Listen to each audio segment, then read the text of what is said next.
Welcome back, everyone. This is your nerdy show, and I'm your host, Spoiler Master. Today, we're going to dive into one of the wildest and creepiest moments from Alien Earth so far. The fight between the Trypanohyncha Ocellus, better known as the eyeball monster, and the Xenomorph aboard the doomed Magino. This showdown wasn't just a fan service monster clash. It was layered with meaning, tension, and some terrifying implications for the future of the franchise. Could T. Ocellus become the Xenomorph's new rival predator, or maybe even something worse? Let's break it all down.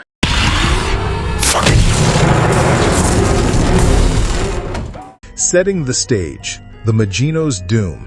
Before we jump into the monster mash, we need to set the scene. Episode 5 of Alien Earth is essentially a bottle episode, one that rewinds time to show us the last hours of the USCSS Magino before it crashed to Earth.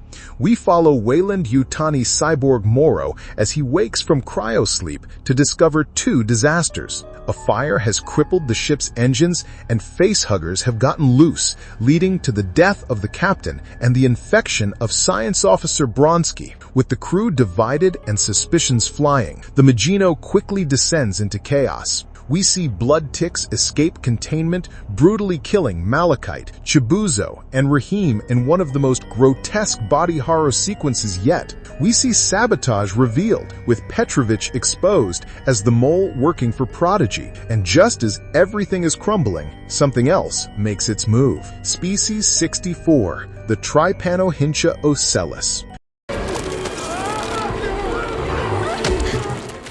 Meet the eyeball monster. Species 64. If you've been following the series, you know this creature is one of the most unnerving additions to alien lore. Nicknamed the Ocellus because of its disturbing eyeball-like central organ, Species 64 is parasitic, adaptable, and unsettlingly intelligent. In Episode 5, we see just how far its parasitism goes when it infects Shmuel, the ship's engineer. His body becomes a host puppet, twisted and reanimated under the control of the Ocellus. The visual is pure nightmare fuel. Shmuel's familiar human frame, jerking and lurching with alien movements. His face slack and wrong, the eyeball creature fused with his body. Its body horror on par with The Thing or The Fly, and it immediately shifts the stakes. This isn't just another monster in a cage. It's a predator that learns, adapts, and uses human hosts as vessels. And in Episode 5, it decides to step into the spotlight.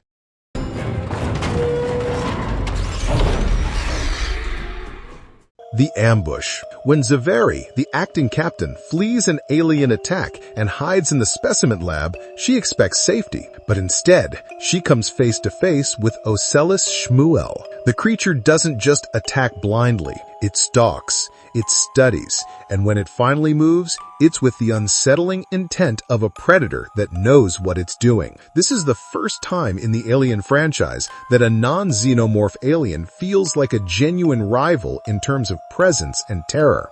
But just as Xenomorph's cornered, something unexpected happens. The Ocellus releases a chirping call, almost like a signal, and it draws the Xenomorph right into the room.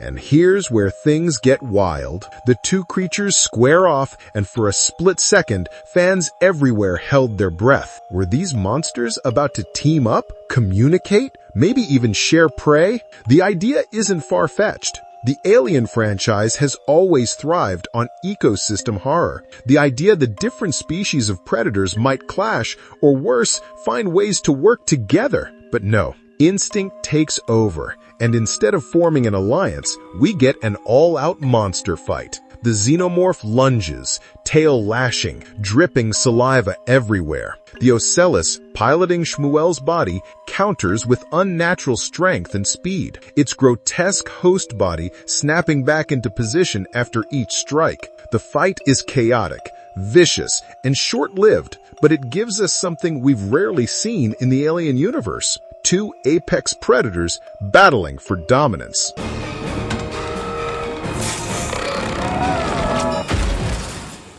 Echoes of AVP. For longtime fans, this sequence feels like a sly wink to Alien vs. Predator. While the tone of Alien Earth is much darker and creepier, the idea of alien rivalries is baked into the DNA of the franchise. The Ocellus vs. Xenomorph fight delivers on that fantasy, but it also makes it scarier. Because unlike the Predator, who had a warrior's code and a clear identity, the Ocellus is something more insidious. It doesn't just fight its rivals, it inhabits us. That's what makes this showdown so creepy. We're not just watching a monster versus a monster. We're watching a parasite that thrives on human hosts challenge the galaxy's most perfect predator.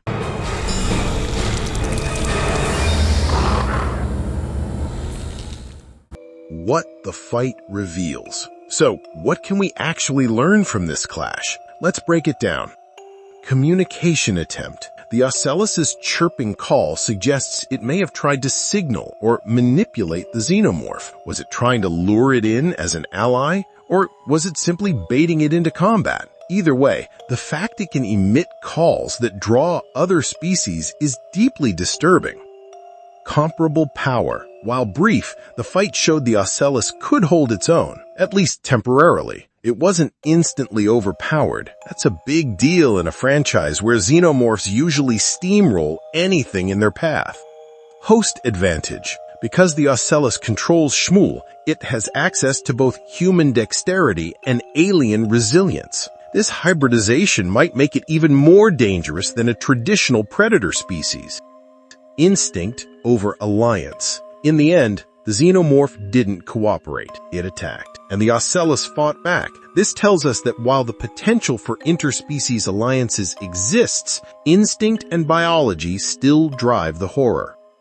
The bigger picture, rival predator or co-star? This leads us to the big question. Did the Ocellus just become the Xenomorph's new rival predator? There's a strong case for yes. The franchise has always hinted at an ecosystem beyond the xenomorphs, other species, other horrors, all waiting out in space. With the Ocellus, we finally see another creature that can truly compete with them. But there's another angle too. Maybe the Ocellus isn't just a rival. Maybe it's a mirror. Both species are parasites in their own way. Both hijacked hosts to survive, and both spread through infestation. What makes the Ocellus scarier is that it's less predictable. The Xenomorph has a clear life cycle. Egg, facehugger, chestburster, drone. The Ocellus? We don't even know its limits yet. It can control bodies, learn, adapt, and maybe even strategize.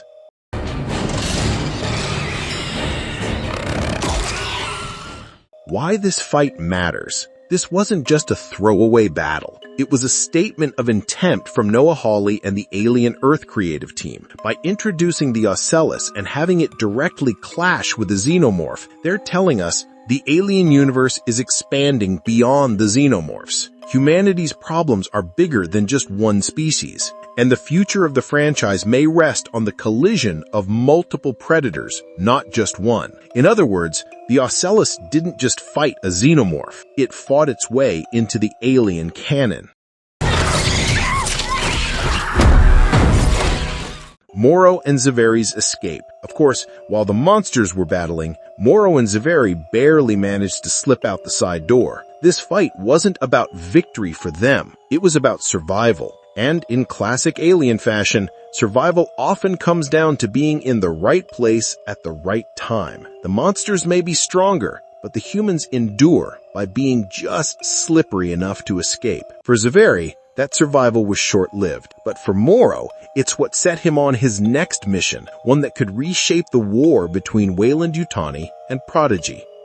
Creepy possibilities going forward. So what comes next for the Ocellus? Here are some terrifying possibilities. Spreading on Earth. If even fragments of the Ocellus survived the Magino crash, it could already be adapting to Earth's environment. Hybridization. We know Prodigy was interested in creating hybrids. What if the Ocellus becomes part of those experiments? Predator rivalry. Just as the predator species once clashed with the xenomorphs, the Ocellus might evolve into their long-term rival, a creature equally unstoppable, but in totally different ways. Symbiosis. the creepiest possibility of all, what if the Ocellus isn't a rival, but a complement? A species that could, in some nightmare scenario, merge its parasitism with the Xenomorph's reproductive cycle. That's the kind of horror that keeps this franchise alive. Not just what we've seen, but what might be lurking just ahead.